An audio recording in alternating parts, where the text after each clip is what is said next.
What is happening between Iran and Israel is not just another war. It is the return of a forgotten prophecy. An ancient alliance is forming. Armies are moving. Speeches are heating up. And the world watches in silence. But the Bible had already warned us. Over 2,500 years ago, the prophet Ezekiel wrote the names of these nations.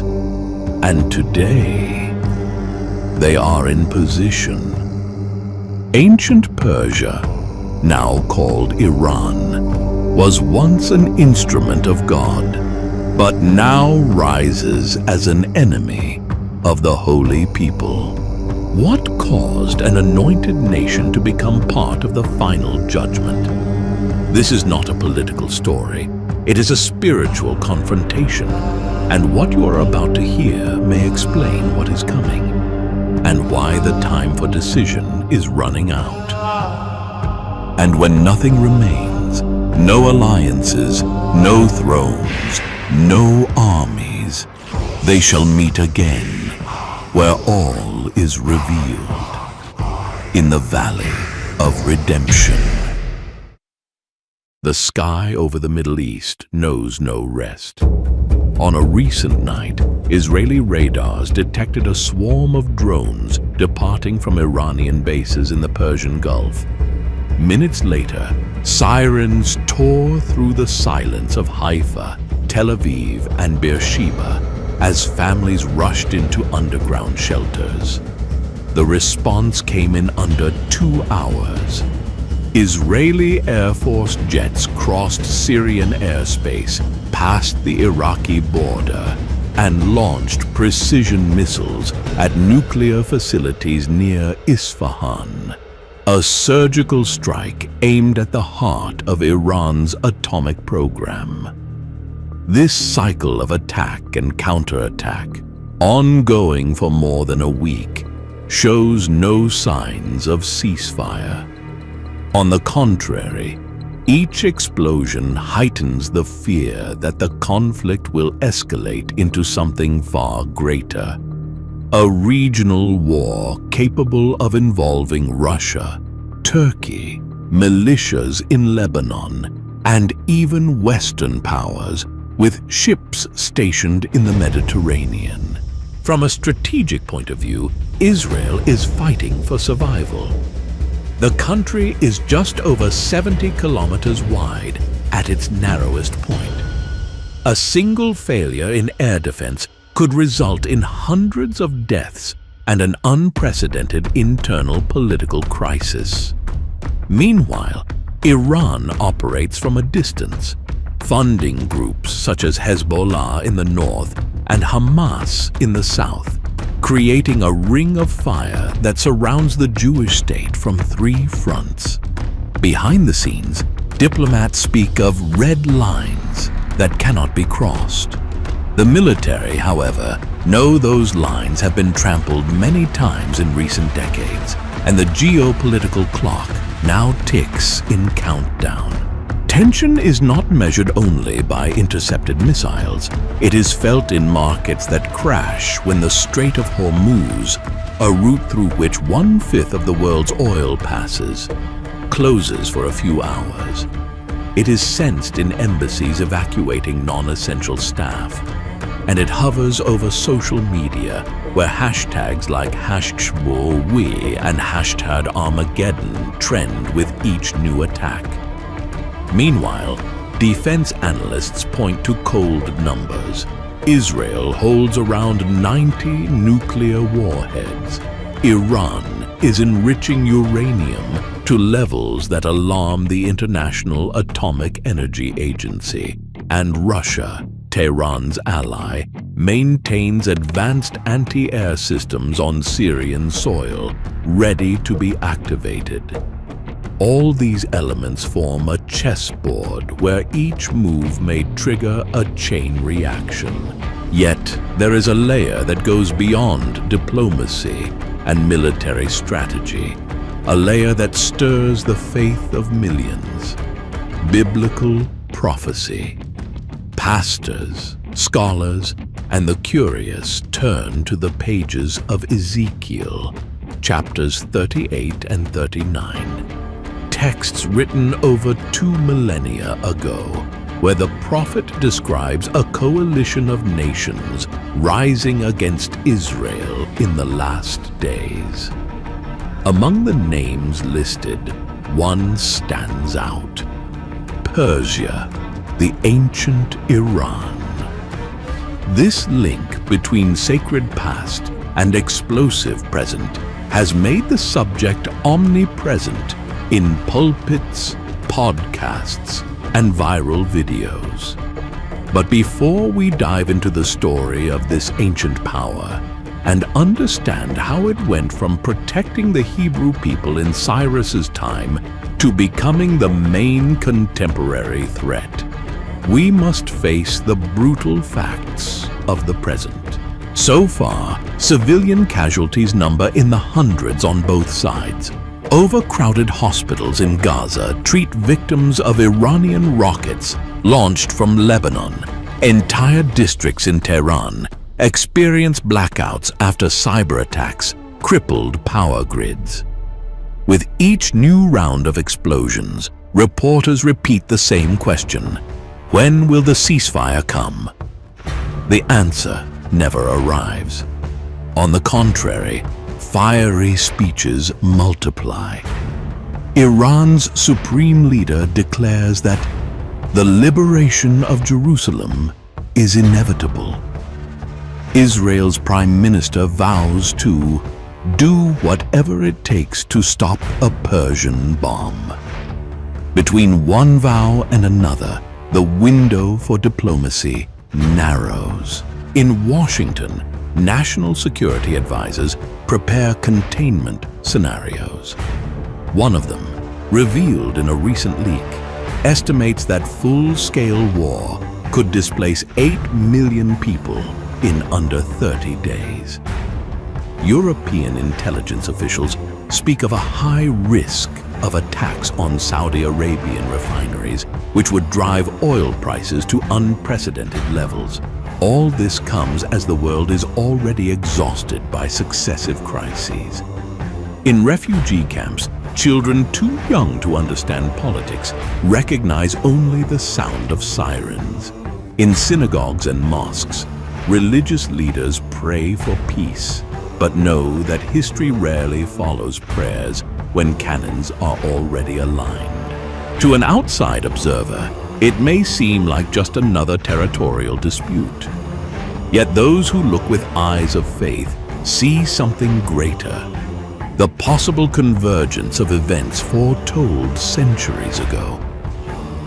Ezekiel describes nations from the north and east forming a siege. Jesus spoke of wars and rumors of wars as the beginning of sorrows. The book of Zechariah mentions Jerusalem as a cup of trembling for all surrounding nations. Whether this is coincidence or literal fulfillment, each person will decide. The undeniable fact is that the names are on the table, the alliances align, and the battlefield is set before the cameras in real time. While experts dissect satellite images, our goal here is different: to show why this specific war carries a spiritual weight that crosses borders.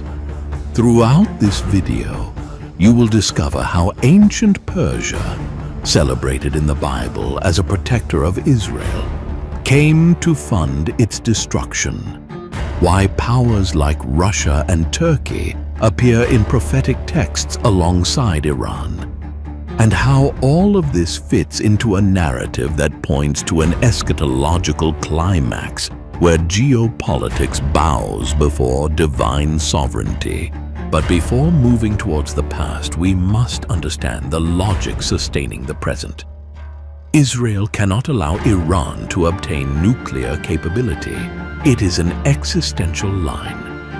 Iran, in turn, believes that possessing such capability guarantees its autonomy against what it calls Western oppression.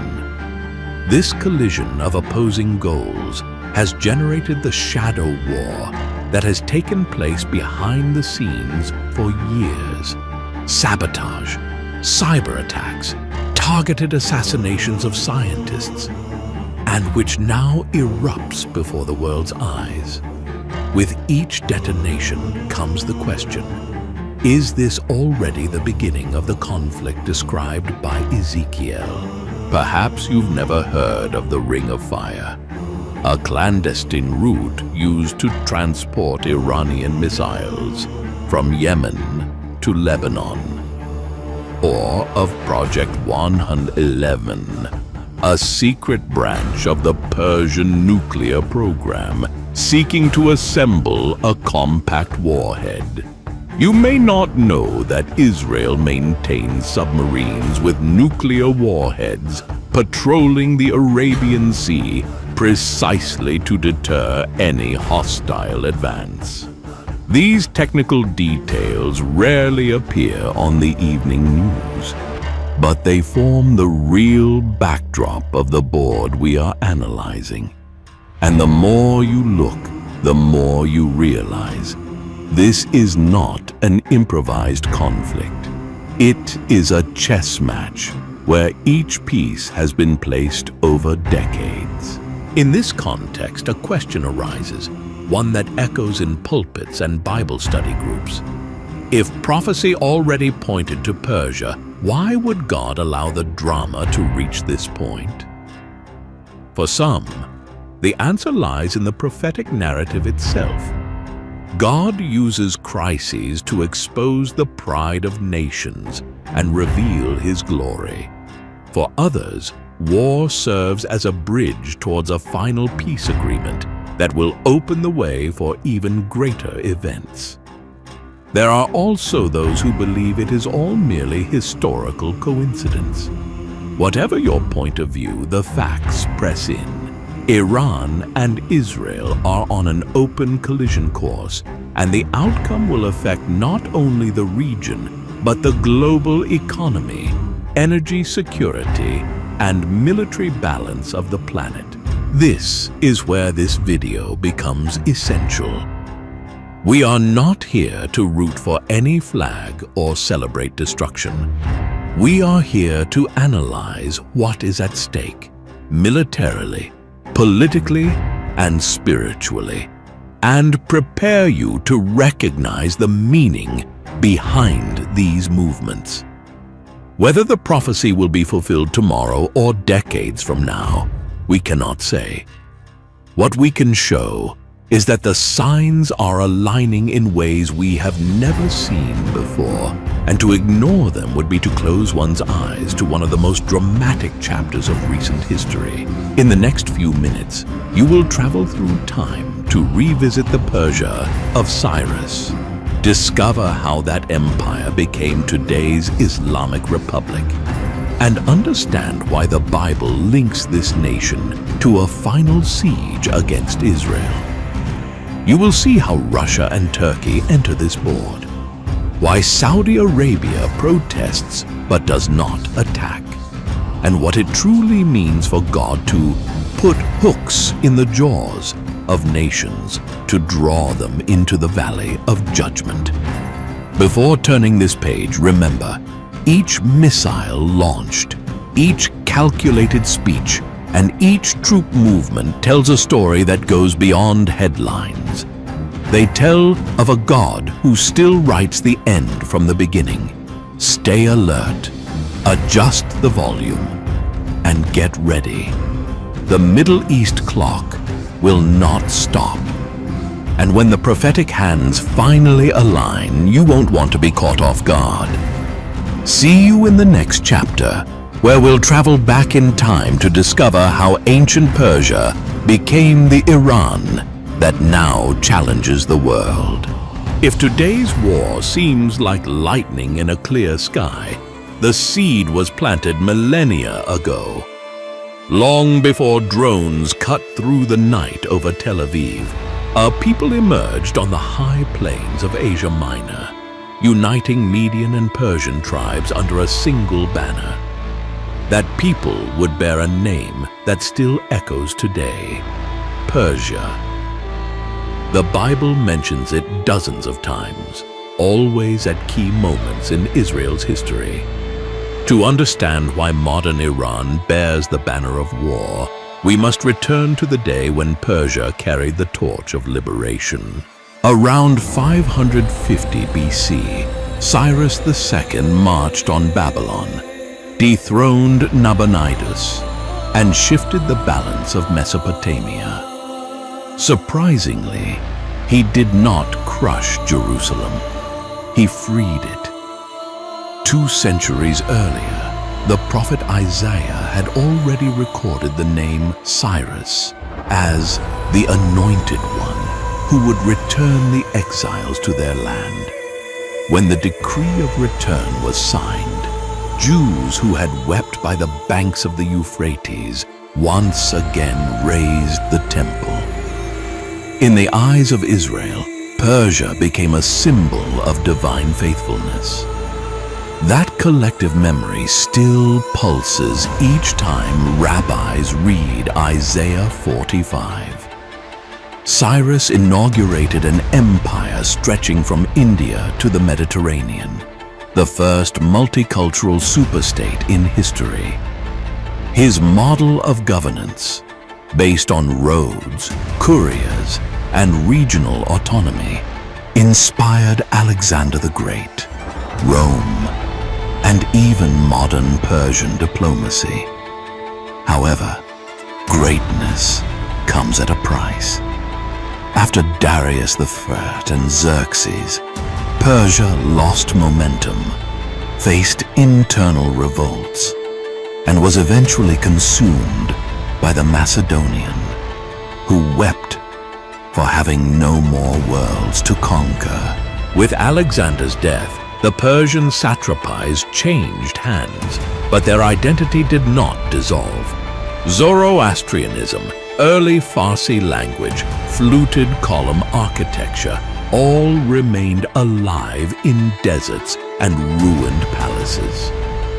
When the Parthians seized power, followed by the Sassanids, ancient Persia re-emerged with renewed military strength, waging epic wars against Byzantium.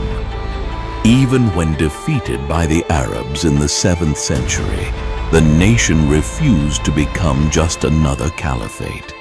It absorbed Islam, but retained its own accent. That cultural stubbornness is reflected in every page of Hafez's poetry and in the blue arches of Isfahan. The Ottomanized world called the region Iran, land of the Aryans, long before Shah Reza Pahlavi officially adopted the name in 1935. The change in label did not alter the essence. Imperial pride, the memory of Cyrus, and the ambition to influence beyond the Zagros Mountains. The First World War uncovered oil in the fields of Abadan. The Second turned the Gulf into a logistical corridor. The Cold War made Iran a key ally of the United States. Tehran became a runway for F-14 fighter jets, Hollywood films, and private parties at the Saadabad Palace. But this flirtation with the West clashed with deep-rooted traditions. In 1979, crowded streets shouted Allahu Akbar and swept away the Shah in a storm called the Islamic Revolution. Ayatollah Khomeini landed in the capital wearing a black turban, promising to restore lost glory, now under the banner of Shia Islam. It was then that ancient Persia became the radical Iran we know today. From the makeshift pulpit of a mosque, Khomeini declared Israel a cancer to be removed. At the same time, he invoked the 12th hidden Imam, a messianic figure believed to emerge amid global chaos to establish justice. For many Iranians, accelerating that chaos became a sacred duty. In the 1980s, while fighting Saddam Hussein, Tehran realized it could not defeat Israel in direct confrontation. Thus was born the Thousand Cuts strategy. Hezbollah in Lebanon, Shia militias in Iraq, Houthi rebels in Yemen, Hamas in Gaza. Each group an arm of the same body, funded by petrodollars and Russian weapons. The stage was set for a war in the shadows. At the same time, Iranian scientists multiplied centrifuges in Natanz and Fordow, aiming to enrich uranium beyond the permitted limit. Iranian leaders proclaimed the project to be for energy, but documents seized by Mossad, the nuclear archive, revealed diagrams of warheads and dual-trigger detonators. All these pieces fit the map of Ezekiel 38. Persia, Iran, Gomer, likely regions of Turkey, distant north, Russia, and peoples of North Africa. When prophetic analysts read the news, they see these names gaining color and coordinates. Here lies the paradox that unsettles Christian scholars. The same nation God used to free Israel now leads the coalition promising its destruction. This epic reversal shows how history bends upon itself to fulfill purposes beyond human planning. Iran references Cyrus in official speeches, yet ignores that the biblical liberator revered the God of Israel. Instead, it embraces an apocalyptic ideology that sees the annihilation of the Jewish state as a rite of passage for the coming of the Mahdi. Newspapers record threats. We will wipe Tel Aviv off the map in minutes. Israel responds with calculated silence and submarines armed with Jericho missiles. In the light of prophecy, each threat seems to echo ancient verses. I will go up against a land of unwalled villages. Ezekiel 38:11. When those words were written, Israel was surrounded by fortresses. Today, cities without walls rely on the Iron Dome, an electronic shield that, in the paradox of our days, turns the open sky into an invisible wall. It is not an academic hobby to unearth Persian scrolls while missiles tear through the air. Understanding this path shows why the prophetic clock has accelerated. If God once used Persia to fulfill a promise, He can also use Iran to execute judgment, calling the world to attention. The same sun that once made the gold of Persepolis shine now scorches the fields where young Iranians train for jihad. Everything may seem out of control, but the guiding thread remains. No nation acts beyond the reach of the Creator. Now that we recognize the road connecting Cyrus to the Ayatollah, we are ready to take the next step, the full coalition of Gog. In the next chapter, we will see how Russia and Turkey, former rivals, find common ground alongside Iran, why North African countries appear as secondary pieces, and how God promises to turn the board when all are convinced of victory. Get ready. The story you've heard so far is only the prelude. The final clash has not yet begun. Iran does not march alone. As drones fly over the desert and Israeli tanks await the order to advance, other giants are awakening. The prophet Ezekiel mentioned their names 25 centuries ago. Today, they sign gas contracts, conduct joint military drills, and trade drones for barrels of oil. This chapter reveals why each piece agrees to step onto the board, and how this unlikely union fits into prophecy. In Ezekiel's maps, the prince of Rosh, Meshech, and Tubal comes from the far north. Look at the globe. North of Jerusalem, no country stretches as vast as Russia.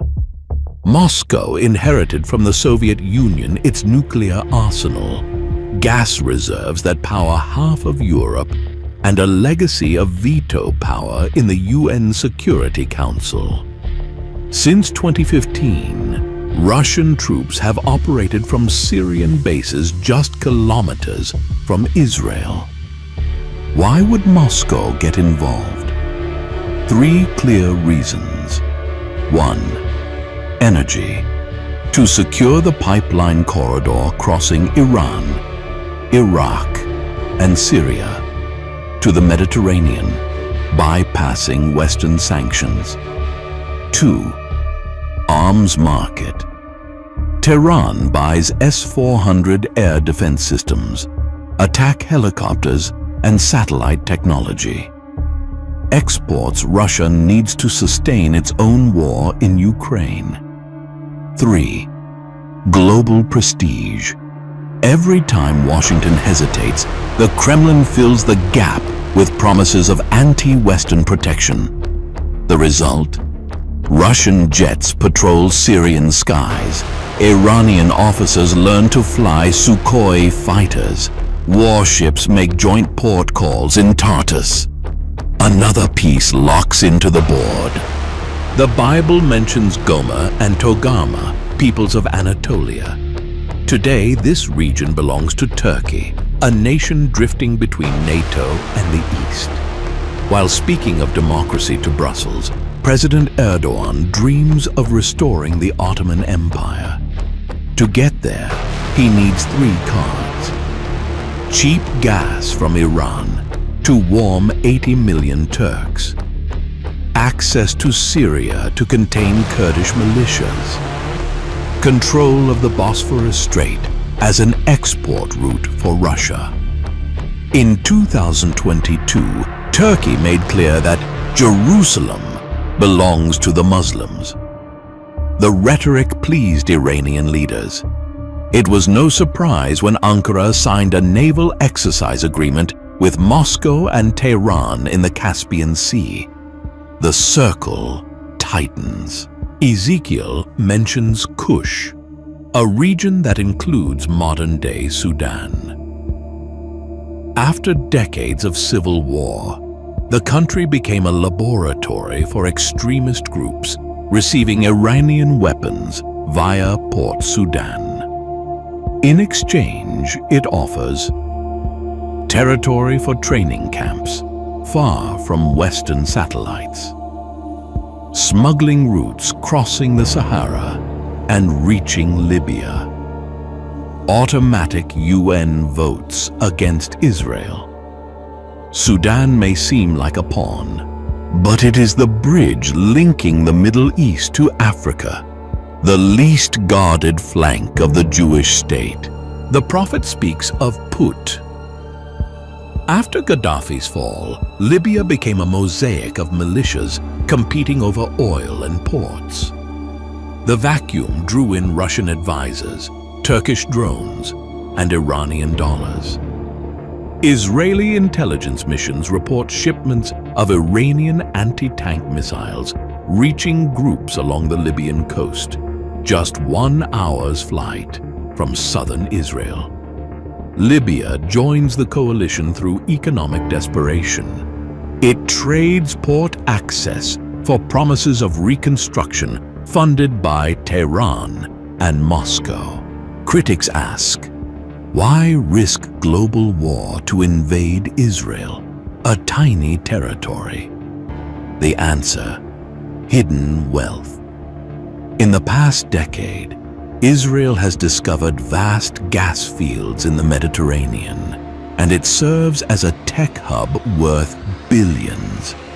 For Russia, controlling this gas means dominating European markets. For Turkey, it becomes an export route.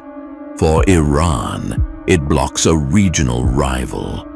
And there is a lesser-known attraction: gold in the Jordan Valley, indicated in recent geological surveys. Money unites, but doesn't hold forever. What binds this coalition is confessional hatred. Since 1979, official propaganda in Tehran has labeled Israel the Little Satan. Imams in Russian Caucasus mosques echo the narrative. Turkish leaders quote hadiths about the liberation of Jerusalem. African militias receive leaflets portraying Israel as an occupier of Islamic lands. Each speech reinforces the conviction that eliminating the Jewish state brings not only status, but spiritual reward. Ezekiel describes God placing hooks in the jaws of these nations, drawing them into battle. The hook could be a preemptive Israeli strike on nuclear facilities. It could be the collapse of peace talks, perhaps a miscalculation that kills civilians and provokes global outcry.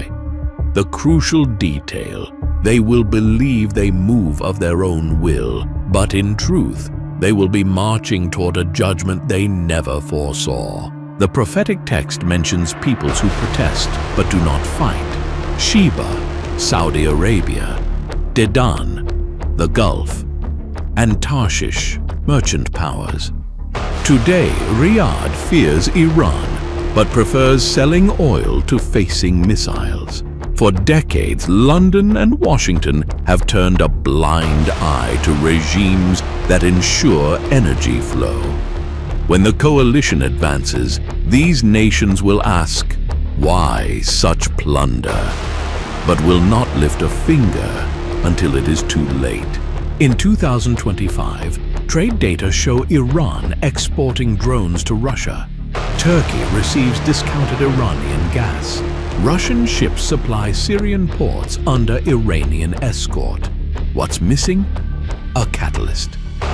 Analysts speak of a Sarajevo moment, a missile slipping past the Iron Dome and striking a building full of civilians, a general killed by a drone strike, a UN resolution that pleads in vain. When the catalyst comes, the coalition will move, and the prophetic clock will shift from twilight to full night. You've just seen why each nation accepts Iran's invitation: profit, power, ideology, and destiny. But the prophet warns that at the peak of confidence, the unexpected will occur.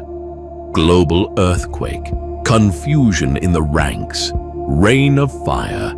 God intervenes with no intermediaries. In the next chapter, we will see how judgment falls and why no military defense can stop an order that comes from heaven. The night grows darker. The roar of armies echoes. But the next sound will not come from cannons. It will rise from the depths of the earth and from the storm-laden clouds. Get ready for Chapter 4, the day God responds. The advance began at dawn. NATO satellites detected mechanized columns crossing Syria. S-400 missile convoys moving without identification. Russian ships anchored near Latakia, carrying Iranian containers. On Israel's northern border, Turkish Bayraktar drones painted targets for long-range artillery.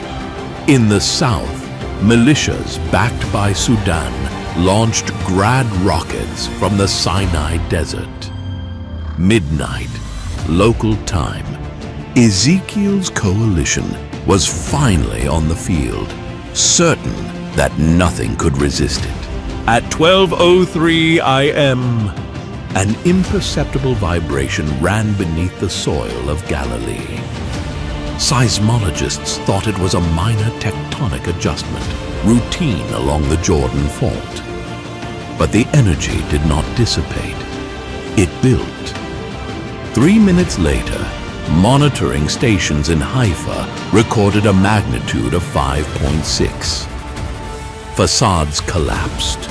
Roads split open. Iranian armored units aligned in the Golan Hills saw the ground ripple like a solid tide.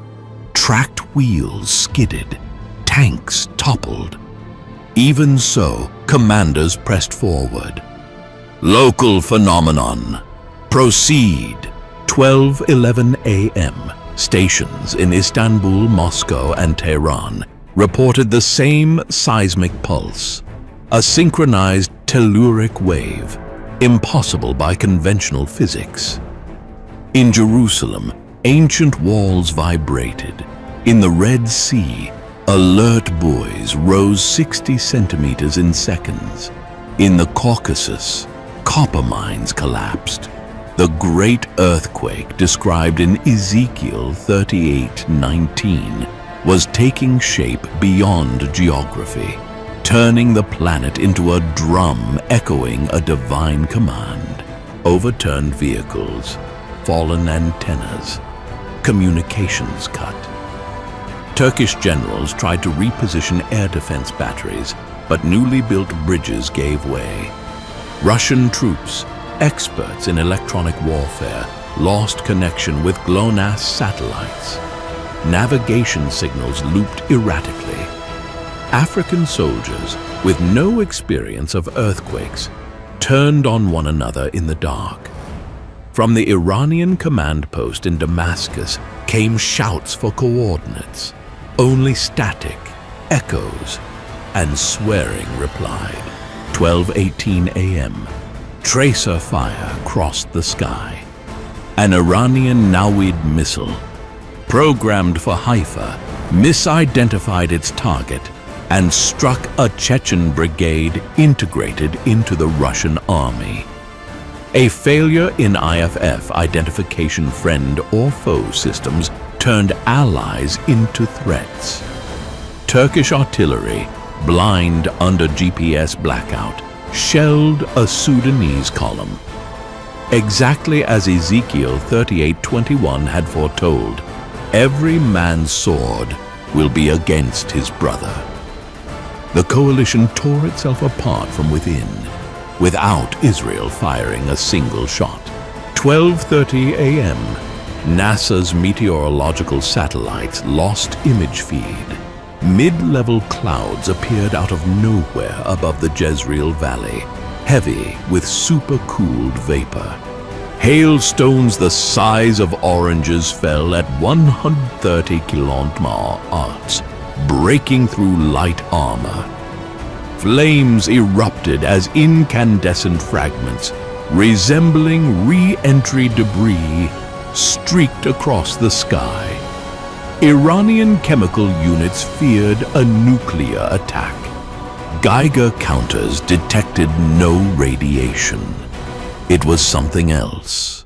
Volcanoes, meteorites. A phenomenon without precedent or trace. Only the prophetic picture matched. The remaining artillery stations tried to respond. They were disabled not by Israeli rockets, but by electrical surges that overloaded their systems, horizontal lightning that traveled over magnetically charged ground. Tanks halted, electric engines fried. Steel pride became dead iron. 1:07 a.m. Suddenly, the hail-laced wind ceased. The battlefield stood still, save for groans. Hollow shells of armored vehicles lay in muddy craters. Fallen drones formed a carpet of broken rotors. From Israel's central bunker, IDF officers watched the monitors in disbelief. The most feared offensive of the modern era had self-destructed in just over an hour. No human commander had coordinated it. No algorithm had predicted the simultaneous collapse of such diverse systems. On social media, analysts asked, external intervention? Russian state TV cut its programming to report an unprecedented geological anomaly. Iran press claimed a Zionist agent strike, but could not maintain a constant feed. Transmission towers were offline. Western agencies hesitated to declare victory. On-site reporters described the smell of sulfur hanging in the air. Pastors, rabbis, and cautious imams understood. What we call nature had answered the Creator. Ezekiel 39 says, Israel will take 7 months to bury bodies and 7 years to burn weapons. Military logistics confirm it. It would take 210 days of continuous labor to clear millions of tons of debris between Golan and Jezreel. Missile polymers, rich in nitrate, burn well and can replace fossil fuel. God wastes nothing. Even the enemy's arsenal becomes firewood. For Israel, the unexpected victory brings no euphoria, only holy fear. For Russia, public shame. For Iran, ideological collapse. The regime that vowed to conquer Jerusalem now faces internal uprisings ruined by its own arrogance. The world, however, does not convert all at once. Do they know the Lord intervened? Yes, but many prefer convenient theories, harpy, seismic weapons, secret experiments. The human heart resists admitting that divine sovereignty can shatter the plans of superpowers in mere minutes. This judgment does not seal history. It merely dismantles one axis of threat. The geopolitical vacuum cries out for global leadership, fertile ground for the figure the Bible calls the Antichrist, who will promise order after chaos. The fallen, humiliated coalition makes way for a seductive peace agreement. Israel, traumatized yet triumphant, will sign the treaty once thought impossible. That guaranteed peace will last but a short time, 3.5 years, according to Daniel and Revelation, before the greatest tribulation begins. You've witnessed how God shattered the spear of the coalition. Now we must look at the power vacuum left behind. Who will inherit the ruins? Why will the world accept a leader who promises total peace and security? And what does the Bible say about the final fate of each nation after this collapse? In the next and final chapter, we will explore the post-war scenario, the rise of the global ruler, the construction of a temple in Jerusalem, and the thin line between false security and the return of the king. Prepare to understand why today's victory is, in truth, the prelude to the greatest spiritual confrontation of all time. The Jezreel plain still exhales the smoke of gunpowder and sulfur when the world's cameras shift focus.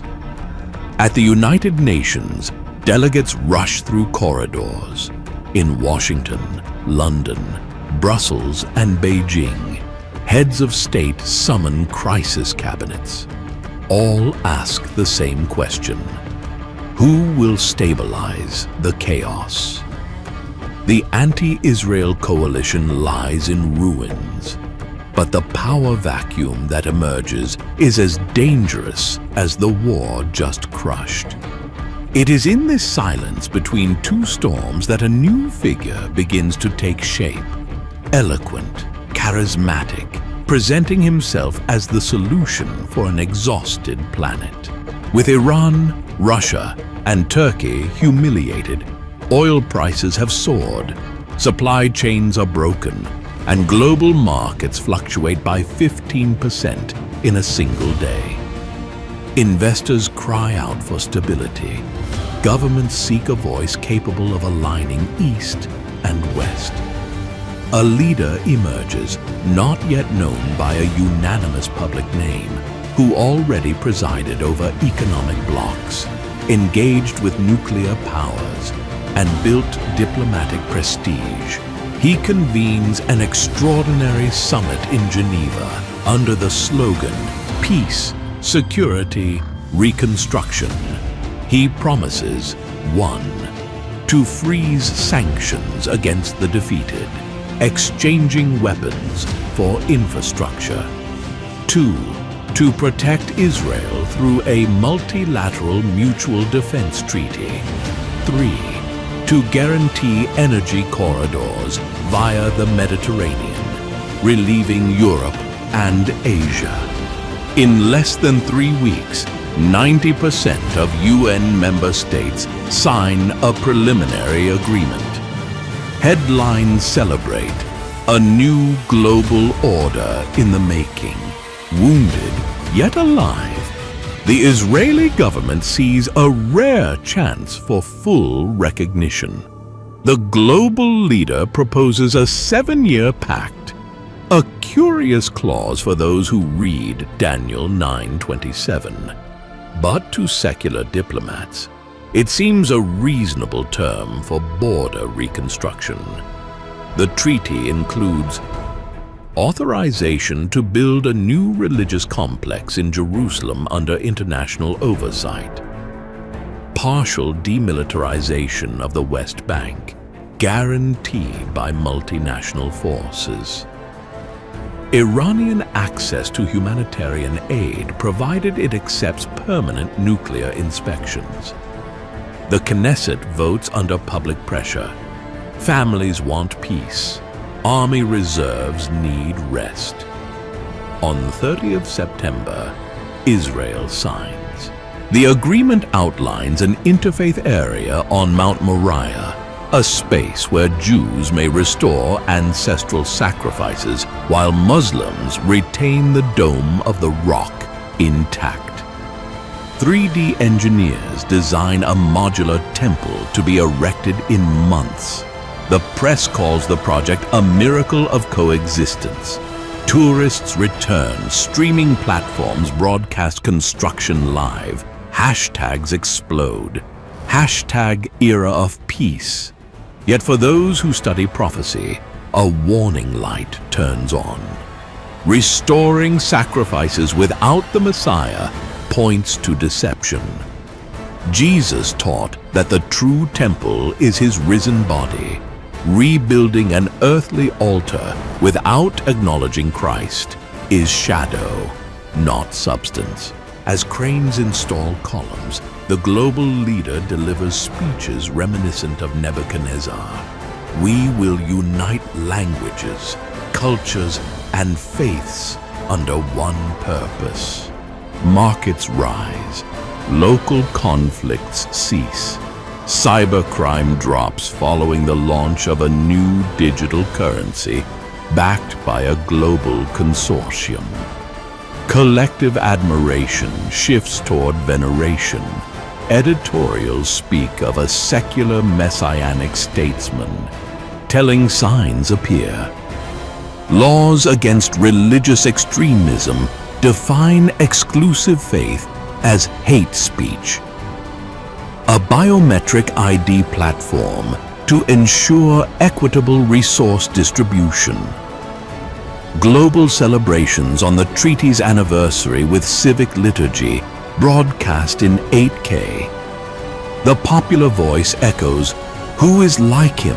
Who can make war against him?" Echoing Revelation 13. 3.5 years after the signing, the Chief of Peace lands in Jerusalem to inaugurate the temple. Global cameras focus. Military trumpets sound. He ascends the courtyard, declaring the fulfillment of Jewish, Muslim, and liberalized Christian dreams. Then comes what Jesus called the abomination of desolation. The ruler demands worship, halts sacrifices, and proclaims himself the full manifestation of divinity, the unifier of heaven and earth. Co-opted religious leaders applaud. Faithful rabbis and pastors protest, but are silenced. Global persecution begins against those who refuse to bear the mark of loyalty to the new system. Christians discern the Antichrist has revealed himself. Israel, having trusted in human peace, sees the mistake. It flees to the deserts of the Negev and the mountains of Transjordan. The 7-year treaty collapses at the exact pivot, the midpoint of the prophetic week. Other calamities resound from heaven. Revelation tells of trumpets, bowls, darkness over the impostor's throne, and final harvest. But the climax does not belong to the beast. Scripture assures us the Son of Man will tear open the heavens, riding a white horse, crowned with many diadems. The remaining nations see the scars of the destroyed coalition and recognize the true commander. The false peacemaker is consumed by the breath of Christ's mouth. Jerusalem, once again surrounded, is delivered once and for all, not by drones or treaties, but by the visible glory of the Messiah. You may ask, is this inevitable? The scriptures reveal the master storyline, but the human heart still chooses a side. The pride that toppled the coalition is the same that can blind anyone today. Trust in systems, leaders, science, money. God uses global events to awaken individual consciences. If the world celebrates peace without Christ, you can find true peace in Him now. The King who will return in judgment first came in humility, bled on a cross, and rose again, so that every tongue may confess His name in life, not by force at the final hour. We've seen the war unfold, the coalition collapse, the power vacuum give rise to a global dictator, and finally the promise of Jesus' return closing the circle. Prophecy is not a horror script. It is a rescue plan. Those who hear and believe find anchor, hope, and purpose. If this video brought light to your understanding, share it before the algorithm buries it. Subscribe, activate the bell, and tell us in the comments, are you ready for true peace? Or are you still betting on man's peace? May the God of truth guard your heart until the heavens open and the King is revealed.